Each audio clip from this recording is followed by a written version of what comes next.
You're listening to an exclusive episode of the NK News podcast, available only to subscribers. You can listen to this and other episodes from your preferred podcast player by accessing the private podcast feed. For more detailed instructions, please see the step-by-step guide on the NK News website at nknews.org/private-feed.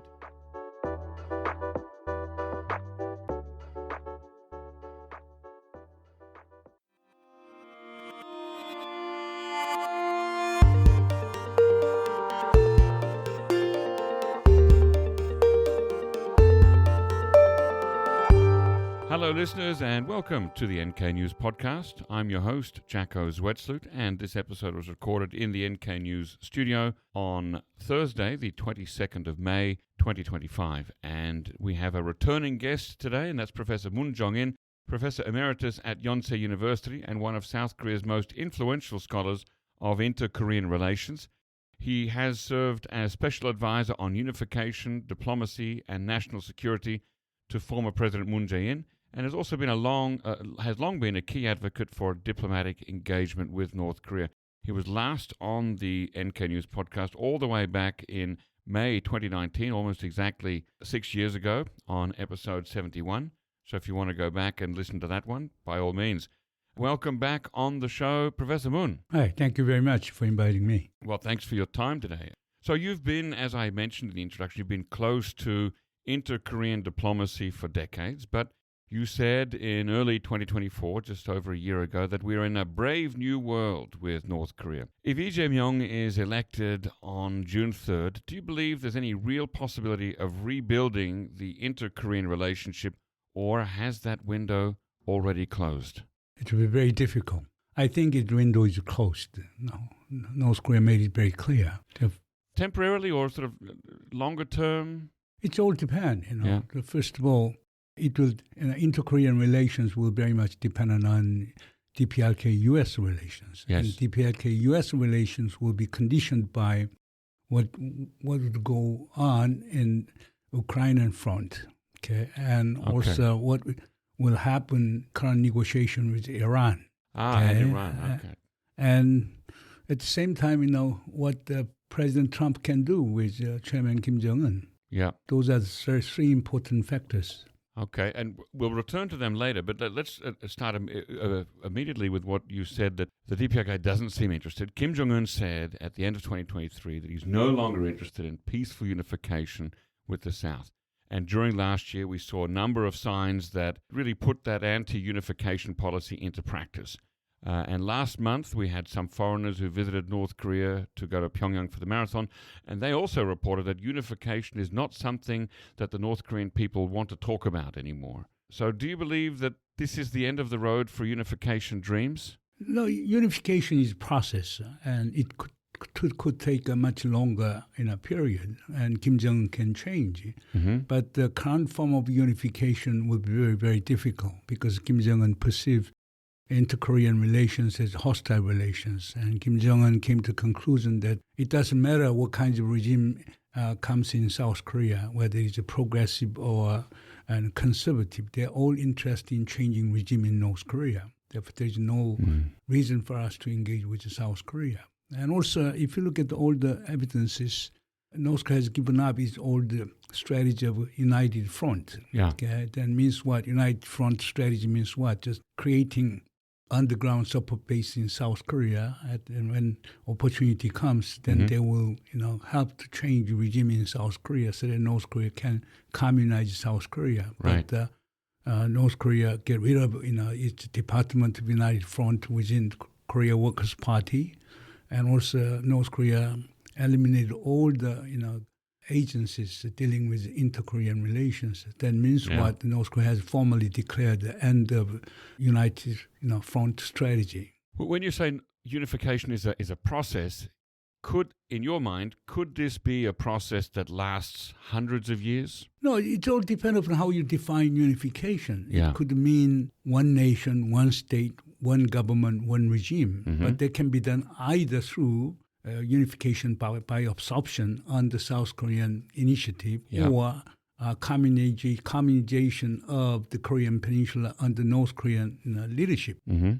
But it is practically impossible. Then other options is like coming up with a federation or low level of confederation, which means a confederation, which North Korea proposed, or it can take form of so-called North-South union of states, okay, like a European Union. I remember we talked about this 6 years ago on the very same podcast that you sort of likened it to an idea of the European Union. But I wonder if, since the two systems of the two Koreas, the two governments and even their constitutions are so antithetical to each other, that even in a confederation or a European Union, wouldn't the two systems be trying to undermine each other, either overtly or covertly? No, not necessarily. Therefore, in other words, when Kim Jong-un declared the inter-Korean relation as a hostile and confrontational relation, then means what? North Korea think that it is threatened by South Korea. Yeah.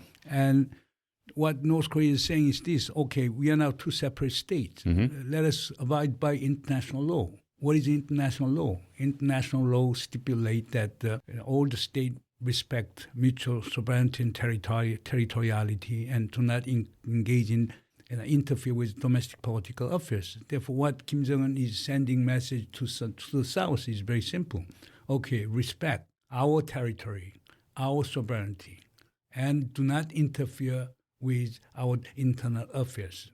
Maybe if South Korea honor what Kim Jong-un wants, there could be beginning of a new inter-Korean relations. Yeah, but the problem is I never see Kim Jong-un saying the other side of that. I mean, he does often say, respect us, respect our sovereignty, respect, don't try to interfere in our politics. But I don't really hear him saying, and I will respect your sovereignty. I will not fire missiles into the East Sea without warning you. I will not, fly trash balloons into South Korea. He doesn't say that the converse of that. No, it is conditional. Therefore, who studied it really chicken and egg question. Therefore, North Korea has been saying that United States deployed its strategic weapons in South Korea. Then we show our will to deterrence by test launching ballistic missiles and cruise missiles. Mm-hmm. And ROK US engaging in its routine combined forces training and exercise. And North Korea responded in kind. South Korea allowed our North Korean defectors to send a propaganda leaflet in North Korea. Then North Korea responded. Therefore, you got to look into interactive dimension. It's not one-sided game.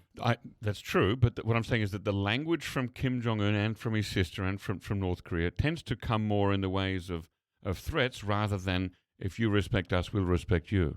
No, North Korea think in that way. They always, feel kinds of threat coming from South Korea. Yeah. Therefore, in other words, it is very important for us to have some kind of strategic empathy on North Korea, without which we cannot strategic empathy. Yeah, we cannot find the common ground for reconciliation and further dialogue. Therefore, it is a one-sided view has its fundamental limit. Okay, this episode is coming out around the time of the election, the June 3rd sudden elections for a new president. What is your honest expectation for Lee Jae-myung's approach to North Korea if he becomes president? Yeah, his primary goal is how to ensure peace on the Korean peninsula. Okay, therefore peace will be his primary emphasis. Okay, I don't know how he'll try to come up with it, but in order to achieve peace, then he'll be paying a lot of attention to preventive diplomacy, and I still do not know how he's going to engage through the preventive diplomacy, and also he'll be trying to pursue somewhat more balanced diplomacy. He'll honor ROK-US alliance and ROK-US-Japan trilateral cooperation, but at the same time, he wanted to maintain good relations with Russia and China so that we can manage stability, peace on the Korean peninsula.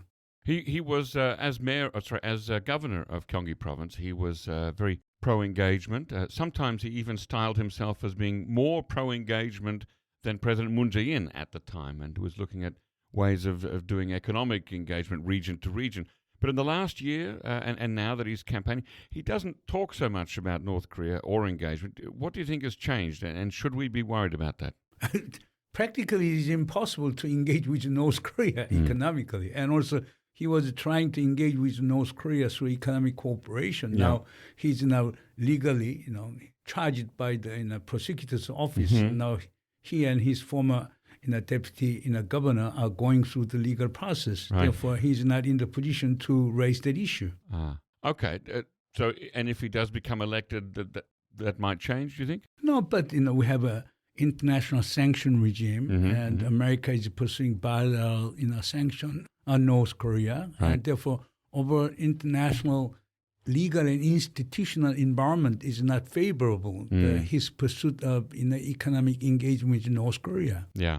Well, and that actually brings up the question that in this political climate, also where inter-Korea engagement is not really a vote winner, is there much space for a president to re-engage Pyongyang diplomatically or in other ways? It will be very tough. For example, if President Lee Jae-myung raises issues of constitutional amendment regarding Article 3 of the Constitution. Just remind us, what does Article 3 say? That stipulate that the territory of Republic of Korea include the entire Korean peninsula and Right. it adjunct in islands. Okay. Therefore, North Korea has shown enormous grievances about this Article 3 of our Constitution. And Although, to be fair, the constitutions of both Koreas claim sovereignty over the entire Korean peninsula, don't they? North Korean Constitution does not make it very clear, but our Constitution is very clear on Article 3. Okay, I can't argue with that. I need to go and check the DPRK constitution to be sure about that. But when you say it's not clear, what do you mean? Curious to hear the rest? Become an NK News subscriber today for access to the full episode. Head to nknews.org/join for more information. If you're already a subscriber to NK News, you can listen to full episodes from your preferred podcast player by accessing the private podcast feed. For more detailed instructions, please see the step-by-step guide on the NK News website at nknews.org/private-feed.